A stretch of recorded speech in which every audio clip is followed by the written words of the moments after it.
Сәлем, құрметті менің көрермендерім. Бүгінгі тыңдайтын шығармамыз Сандыбаттың жеті саяхаты, қазақ контент. Бұл кітапта Сандыбат атты Жиһанкездің басынан өткен қызықты уақиғасы берілген. Бұл оқиға мың бір түн ертегілер желісінен алынған. Ертегіні заманында Қалмақан Әбдіқадыров, Қайым Мұхамедханов сынды жазушылар аударған. Бұл кітаптың шығуына демеушілік жасаған Нұрболат Кәрібай және Назерке Атымтай есімді ерлі зайыптылар. Сандыбаттың жеті саяхаты. Ертеде Бағдат шаһарында Сандыбат деген жігіт болыпты. Өзі кедей екен. Кез келген ауыр жүкті аз ғана тиын тебенге болса да тасып беріп күнелтеді екен. Аспан айналып жерге түскендей ыстық күннің бірінде ауыр жүк алып келе жатқан Сандыбат пора-пора терлейді. Бір жағынан аптап, әбден титықтатып келе жатады. Есігінің алдына су сеуіп тастаған бір саудагердің үйінің тұсынан өтіп бара жатып, дуалға таяу ұзын сәкіге көзі түседі. Су себілген маңның ауасы да аздап салқын болған соң демалайын деп жүгін әлгі сәкінің үстіне қояды. Қақпа жақтан соққан баяу самалдан хош иісі аңқиды. Осының өзінен рахат тапқан Хамбал сәкінің шетінде отырып, үй жақтан келген сыңай сыбызғының әсем әуез татымды тақпақтардың мән мазмұнына ұйып қалған. Сан тілде сайраған парсы бұлбұлы, орман көгершіндері, қыр-қара торғайлары, тотылардың үні қосылған Хамбал дүниенің бәрін ұмытып мүлгіп отырады. Ойда жоқта жан рахатына тап болған Хамбалдың қуанышы кеудесіне сыймай дарбазаның алдына келіп қараса, тамаша бау-бақша, ерсілі-қарсылы жүрген құлдар, малайлар, дәйекші қызметшілер дүние мүлкіне қарағанда тек сұлтан мен патшаға ғана лайық көрінді. Танауына тамаша тағамдар мен әрқилы шараптардың иісі келді. Хамбал сорлы шыдамай көкке қарап, «Уа, жаратқан жалғыз, мейірімің түскенге аямай беретін айқын, жасаған ием, мына жалған дүниеде істеген күнәм болса өзің кешір, күн сайын тәубемді қайталап жүрем. Сенің құдіреттің әміріңе, ұлылығыңа қарсы келер жер бетінде пенде бар ма? Не істеймін десең де ырық өзіңде, жер мен көктің тұтқасы қолыңда. Тәуба, тәуба Тәңірім, жоқтан бар, бардан жоқ жасау өз құдіретіңде. Кімді бай, кімді кедей етем десең де еркіңде. Құдіретіңе тәнтімін, әділдігіңде ақау жоқ. Өзің жаратқан құлдарыңның ішінде мейірім шапағатыңа бөленгеннің бірі осы үйдің иесі. Неткен молшылық, дәмді тағам, тәтті шараптың рахатына батып отыр. Өзің жаратқан жан-жануардың тағдыр талайын кесіп пішкенде біреу байлық барлығымен бақытты, енді біреуі мына мен сияқты сорлы тірсегі қағысып, жалғанда жарымай жүр деп келіп мына бәйітті айтты. Бақытсыздар жетерлік қой, мендей азап көрмеген, ағаштарды көлеңкелеп жанға дамыл бермеген, делсал болып қалғандаймын, әбден шаршап сілереп, ғажап болды бұл бір жағдай, мойын босап біргелеп. Бақыттылар қайдан білсін бақытсыздың жай-күйін, бір күнімді берсе шіркін шыдай алмас айқиын, рахатпен ғұмыр кешіп өтуге олар жаралған, қуаныштың құшағында ішіп жеуге баланған. Әлемдегі бар адамның бір тамшыдан өрілген, бір-бірінен артығы жоқ тең күш-қуат берілген. Дегенменен айырмамыз әрқашан да бар біздің, шарап пенен сірке судай бөленеді жан біздің. Әзіл қалжың ретінде айтпақ емен мен саған, сен даналық өкілісің, бәрі осының жөн саған. Маржандай тізілген өлең жолдары біткен соң, бір күрсініп алып Сандыбат, Хамбал жүгін алып, енді көтере бергенде қақпаның ар жағынан әсем киінген, иман жүзді, сымбаты да келіскен бір жас жігіт шыға келді. Хамбалдың білегінен ұстай алып, ішке жүр, менің қожайыныммен сөйлес, сені шақырып жатыр деді. Бұған еріп барудан бас тартайын десе де дәті шыдамады. Жүгін қақпа алдында тұрған кісіге тапсырды да жігітке еріп жүре берді. Кірген үйінен қонақ жайлылық бірден байқалды. Кең маслихат жайда қаз-қатар отырған игі жақсылар, белгілі беделді адамдар, азаттық алған абырой иелері, жұпар иісі аңқыған гүл атаулының неше түрі, дастархан толы дәмді тағам, жеміс миуалар, әрқилы шарап шәрбаттар, самсаған музыкалық аспаптар, жүзік көзінен өткендей канизактар, қолмен қойғандай бәрі өз орындарында. Бәрі көңілді. жарқын жайдары, емін еркін, төрде сақалына күміс қылау ене бастаған, инабатты келбеті де келіскен, көп құрметіне бөленіп, зиялы қауымның әруағын асырып, ажарын келтіріп, аузына қаратып бір кісі отыр. Алғашында Сандыбат абыржып қалды. Ішінен, «Оллахи, мынау үй жаннаттың бір бұрышы екен, бұл үйдің иесі не сұлтан, не патшаның өзі» деп бір қойды. Сосын бойын тежеп, әдептілік танытып, отырғандардың бәріне тағзым етіп, береке бірлік тілеп, қол қусырып, сосын басын төмен салып солықтырды. Сандыбат Хамбал «Бісміллә» деп жұртпен бірге тамаққа кірісті. Қарны тойып көрмеген бейшара кеңіртектегенше соғып алып, Алла тағала мұныңа да шүкір деп қолын жуып отырғандардың бәріне рахмет айтты. Сол кезде үй иесі: «Қош келіпсің жігітім, сәтті күні табалдырықтан аттап отырсың.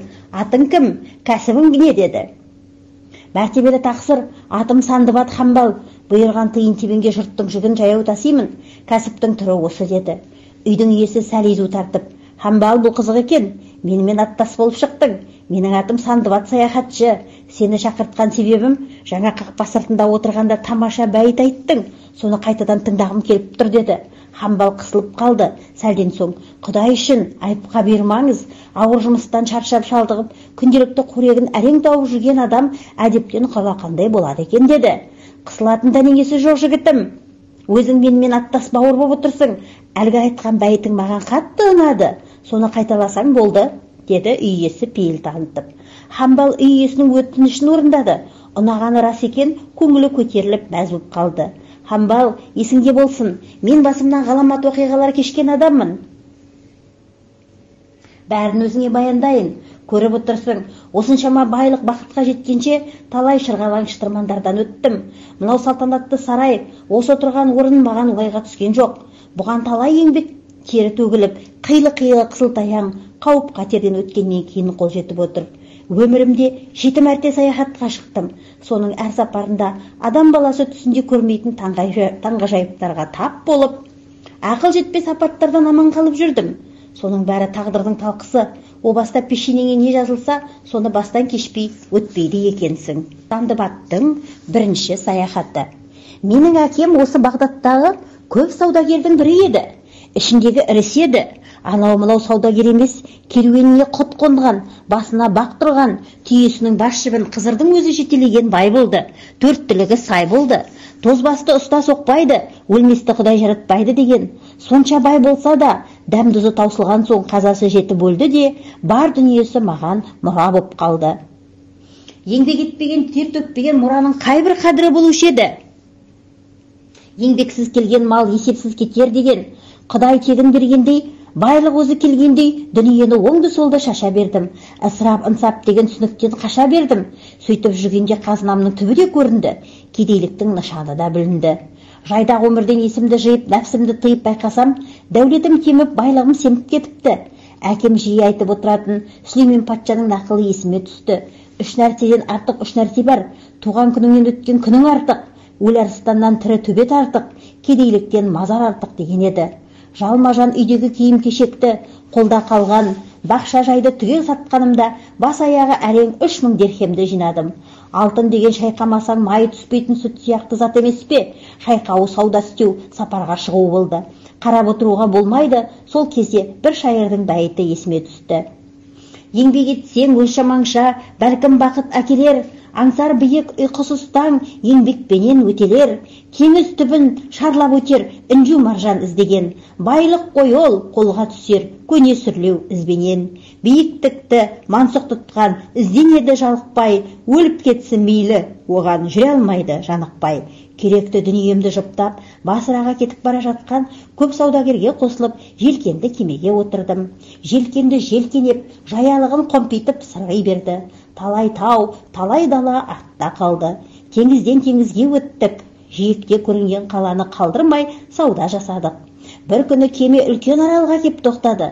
Шыққан шөп ағаштарға қарағанда жаңа пайда болған арал сияқты. Кемедегілер аралға шығып, ошақ қазып, от жаға бастады. Біреу отын әкеп, біреу ас істеп, біреулер кір жуып, киім жамай бастады. Ештеңе істемей аралды кезіп тамашалаушылар да бар еді. Мен солардың ішінде болдым. Жолаушылар енді асын ішіп жей бастағанда, кеме ішінен біреу айқай салып: "Ойбай, жандарыңның барында тез кемеге жүгіріңдер! Арал дегеніміз арқасын қайыр басқан балық екен. Жаққан оттарыңнан жоны қызып қозғалып барады. Өлмей тұрғанда кемеге жетіңдер. Құрыдық, тездетіңдер" деп жан дауысы шықты. Кемешінің бақырған үнін естіп, үрейіміз ұшып кетті. Жанталасып сүріне қабына кемеге қарай қаптай жүгірістік. Алды кемеге жете бергенде, әлгі арал қозғалып, лезде су астына батып кетті. Кемеге жеткені жетті, жетпегені суға қарық болды. Оның ішінде мен де кеттім. Аралдың орны тып-типыл теңізге айналып, толқыны тепсініп шыға келді. Кемені бір жаққа, бізді бір жаққа лақтырды. Ұшан теңіздің үстінде көлбақадай қалқып кете бердік. 40 жыл қырғын болса да, ажал жетпей өлмейсің деген сөз рас екен. Менің алдыма бір тақтай ағып келе қалды. Соған асыла кеттім. Екі аяғымды еске кетіп, тал қармап келем. Толқындар біресе оңға, біресе солға тепкіліп, қақпақылдай берді. Кемеші бізге қараған да жоқ. Желкенін жайып, бұл жерден тезірек қашуға асыққандай. Бар даусыммен айғайласам да бұрылмады. Көзден жоғалғанша телміріп артына қараумен болдым. Жаннан күткендей үміт болмаса да тақтайдан айырылмадым. Бір күн бойы теңіз бетінде қалқып жүрдім. Келесі күні қатты жел тұрып, таудай толқындар пайда болды. Ойнаған доптай солардың ортасында ойнақшып кете бардым. Дауыл бір күн, бір түн соғып, мені құрғаққа шығарып тастады. Жағалаудың бәрі тік жартас болғасын, жағаға шыға алмай, жиектеп, біраз жүрдім де суға салбырап түсіп тұрған ағаштың бұтағына кезіктім. Бұтақтар теңізге төпелей өскен екен. Өлдім талдым дегенде бұтақтың біріне жармасып, сүйретіліп жағаға шықтым. Қарасам аяғым сіп кетіпті. Суда жүргенде кішкене балықтар тістеп жаралап тастаған екен. Жүре алмай көп азап шектім. Аралға шығысымен әл дәрменім кетіп, есімнен танып, тірі өлік боп келесі күнге дейін жатыппын. Түс әлетінде бірақ ояндым. Аяғымның ісігі әлі қайтпапты. Сонда да қарап жатып өлуге болмайды. Еңбектеп жүріп жеміс жедім, бұлақ тауып су іштім. Бір ағаштан таяқ жасап, соған сүйеніп арал ішін араладым. Осылайша арада бірнеше күн өтті. Бір жолы аралдың теңізге таяу жарқабағымен келе жатыр едім, алыстан көзіме бірдеңе шалынғандай болды. Жабайы аң ба, әлде теңіз жәндігі ме деген оймен көз айырмай солай қарай жүрдім. Қарасам, ірілігі есікпен төрдей бір ат қазыққа байлаулы тұр екен. Жақындай бергенімде әлгі ат кісінеп қоя берді. Солақ екен, жер астынан бір адам шыға келіп: "Әй, кімсің? Сөйлес, мұнда неғып жүрсің?" деп айғай салды. Мен жайымды айттым. Ол кісі таңырқай тыңдады. Мені ертіп шыққан жеріне алып кірді. Онысы жерден қазылған үңгір екен. Сонда отырып ас іштік. Мен оның жайын сұрағанда былай деді: "Біз бір топ кісі осы маңдағы патшаның жылқышысы боламыз. Ай сайын тәуір биелерді осы араға келіп, арқандап байлап қоямыз да, өзіміз осы үңгірге жасырынамыз. Мына теңіздің су жылқылары шығып, айғырлары байлаулы биеге шабады. Сонымен жылқы тұқымын жақсартып, су мен құрғақта бірдей пайдаланатын аттарды өсіреміз. Жаңағы кісінеген судан шыққан айғыр, мен саған айғайлағанда шошынып, қайта суға түсіп кетті" деді. Осылайша әңгімелесіп отырғанымызда кенеттен теңізден шыққан айғыр кісіне жөнелді. Дауысы жер жарады. Келе Байталға шапты. Шаруасы біткен соң Байталды алдына салып айдап әкетпек болды. Байтал да шырқырап тепсініп болар емес. Атбағар, жалма-жан, Болат семсер былғары қалқанын алып, жолдастарына айғай салып, есіктен шыға берді. "Ұмтылыңдар айғырға" деп қалқанын семсерімен сабалап ұран салды. Найза сойыл ұстағандар айғай сала айғырға қарай тұра ұмтылды. Айғыр үрке жөнеліп теңізге қарғып түсті де, әне-міне дегенше сүңгіп жоқ болды. Атбағар қайтып келе жайғасып отырған соң, өзге жылқышылар да бір-бір Байтал жетелеп келе бастады. Олар мені көріп жай-жапсарды сұрады. Мен алғашқы Атбағарға айтқанымды баяндадым. Бәрі де мені қоршап отырып, дастархан жайып, ас келтіріп бірге жей бастадық. Содан кейін бәрі аттарына қонды. Мені де бір атқа мінгізді. Солармен бірге жүріп кеттім. Сенің ажалың жоқ екен. Егер бізге жолықпағаныңда тірі пенде көрмей іш құса боп қаңғырып өлетін едің. Енді біздің патшаны көріп қаламызды тамашалайтын болдың. Патшамыз Мәлік Мехржан жақсы адам. Байлығында есеп жоқ. Енді оның сарайында тұрып келген кемемен еліңе қайтасың, деді олар. Жолай бірнеше күн түн қонып, патшаның шаһарына жеттік. Олар мені орданың есігіне қалдырып, өздері патшасына кіріп, жайымды хабарлады. Патша мені алдына шақырып, басымнан өткенді өз аузымнан есітті. Әңгіме біткен соң, ажалың жетпеген жан екенсің, ендігі халың жаман болмайды, деді де, мені кеме тоқтайтын айлақтың бастығы етіп қойды. Осы аралға келген кеткен кемелердің есебін алып отырдым. Қызметімді адал атқарып, патшаның тәуір көретін адамына айналдым. Патша шексіз қошемет көрсетті, тамаша киімдер берді. Игі жақсылар қатарында патшамен дастархандас боп алдым. Мен оның алдына күн сайын барып, ордаға келген шетелдіктен Бағдатты сұрай бердім. Реті болса лесіп кетуге дайын жүрдім. Бірақ Бағдатты білетін бірде-бір пенде кездеспей-ақ қойды. Ел жұртты сағынып мұң басты, жат жерден жаным жадау тартты. Бір күні Мәлік патшаның сарайына кірсем, үндіден келген бір топ адам отыр екен. Мен бір кездері үнді жерінен өтіп едім. Сол кезде олардың сәлемдесу әдебін үйреніп алғанмын. Оларға өз тілінде сәлем бердім.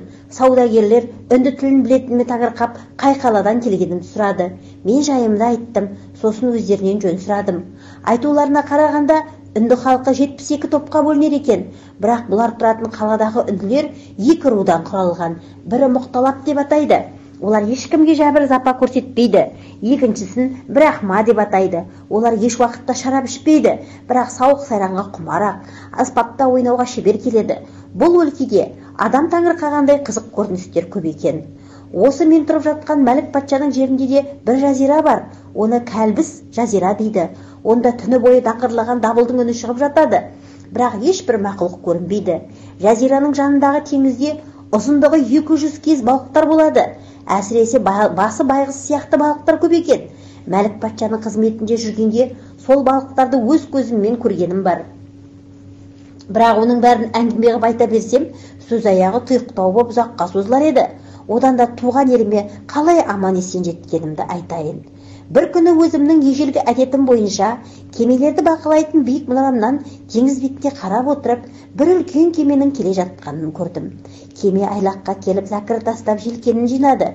Жағаға көпір төсеп, ішінен бір топ саудагер шықты. Олар өздерінің сататын мүліктерін түгелдей жағаға шығарды. Ондай заттарды жазып тұру менің міндетім ғой. Әркім өз мүлкін шығарған соң, тағы қалған заттарың бар ма деп сұрадым. Бар болғанда қандай тақсыр? Осы кеменің төменгі жағына сақтап қойғанбыз оны. Бір аралға барғанымызда егелері суға кетіп қалды. Сол мүлік бізде. Бағасын кесіп осы жерге сатып, ақшасын Бағдаттағы туыстарына апарып тапсырамыз ба деген ойымыз бар, деді кеме басшысы. Ол мүліктердің иесінің атын білесіңдер ме, дедім. Өлшемі өзімен кетсін, сізден айнымайтын біреуі бар еді. Есімі Сандыбат болатын. Марқұм суға кетті, иманды болғыр, деді. Кемешінің түріне үңіліп қарадым. Бейнесі есіме түсе кетті.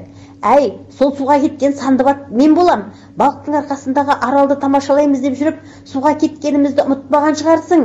Енді кемеге жүр, жүкті көрейік, дедім. Кемешінің түрі өзгеріп кетті. Апырай, бұл жұртта Ариман дейтін болсайшы, суға кеткен кісінің жүгі деуім сол-ақ екен, бірден есі боп шыға келдіңіз. Біз олардың қалай суға батқанын өз көзімізбен көргенбіз, деді ол. Бұл не дегенің Тамыр-ау деп, оған судан қалай аман шыққанымды бастан аяқ айтып бердім. Кемеші сонда да сенбеді. Айтқан, мендегі мүліктің егесі көз алдымда суға кеткен. Суған бет-аузың шімірікпей еге болғың келіп тұр. Бұл не деген сұмдық? Суға ол жалғыз кеткен жоқ. Кемеге үлгіре алмаған жолаушының бірде-бірі аман қалмағанын жұрттың бәрі көрді. Сөйтіп тұрып, мына дүние менікі деуге қалай аузың барады, деді зіркілдеп. Ендеше әңгімені әрден бастайын. Сен құлақ салып тыңда, жалған айту сайтанның ісі. Мен сенің кемеңе міну үшін Бағдаттағы үйіңе барып сөйлескенім есіңде ме? Сен 20 ділда сұрадың, мен 20 ділда бердім. Екеуміз саудаласып отырғанда 2 саудагер және келді. Үшеулеп отырып сапар болғасын 30 ділдадан түсірдік. Бұл бір. Жиектегі әне бір қалаға шыққанда адам басы 5 ділда ақшаны алдымен менен алғансың. Бұл есіңде ме? жайынның үстін арал деп шыққанымызда өзің кеменің қасында тұрып айғай салдың. Біз кемеге жетпей жайын теңізге шөкті. Суда малтып жүргенімізде кеменің желкенін жайып жүріп кеттің. Тіпті кемеге таянып суға батқандарды да біреулердің айғайына қарамадың. Бұл есіңде шығар дедім. Сөзімді тыңдап отырған саудагерлер бетіме қарап, бұл Сандыбаттың нақ өзі десіп шу ете қалды. Өлген жанның қайта тірілгені, сөнген өмірдің қайта тұтанғаны осы шығар. Қайта келген өмірің қайырлы болсын, біз сені суға батқан шығар деп едік, деді кемеші. Сосын барып мүліктерімді қолыма берді. Сыртында өз атым жазулы тұр. Дүниемнің мұрты бұзылмапты, бәрі түгел екен. Ішінен ең қымбат дегенін саралап алып, патшаға сыйға тарттым. Осы келген кеме бір кезде өзім мінген, аралда суға батып айырылып қалған кемем екенін хабарладым. Мүлкімнің мұрты бұзылмапты, ешкім қиянат жасамапты. Мына тартуды судан әкелдім. Осының бәрі бұрынғы айтқандарыма дәлел болды. Енді рұқсат етсеңіз еліме қайтайын дедім. Патшаның маған деген құрмет сенімі бұрынғыдан да арта түсті. Апарған тартуымнан бірнеше есе көп дүние берді. Кемемен келген өз дүниемді түгелдей саттым. Одан түскен пайдаға осы шаһардан біраз дүние мүлік сатып алып, тай-тай етіп буып кемеге тиедім. Патшамен қоштасып кемеге келіп міндім де, сапарымды оңғара көр деп Құдайға жалынып жолға шықтым. Жолымыз қауіп қатерсіз жақсы болды. Күндіз-түнді зулап отырып Басра шаһарына жеттік. Мұнда біраз аялдадық та Бағдатқа беттедік. Осылайша артынып-тартынып үйіме келдім. Қалаған жерімнен бірнеше қора-жай, бау-бақша алдым. Достарым қайтадан көбейді. Бұрынғыма байлығым шалқып жүре берді. Не ішемін, не жеймін демедім. Шаршау, шалдығу, жат жерде көрген азап, қиындық, қауіп қатердің бәрі әне-міне дегенше ұмыт болды. Иә, аттасым Сандыбат Хамбал, менің бірінші сапарым аяқталды. Бірақ мұным екінші көрген уақиғамнан қызық емес. Оны ертең айтайын.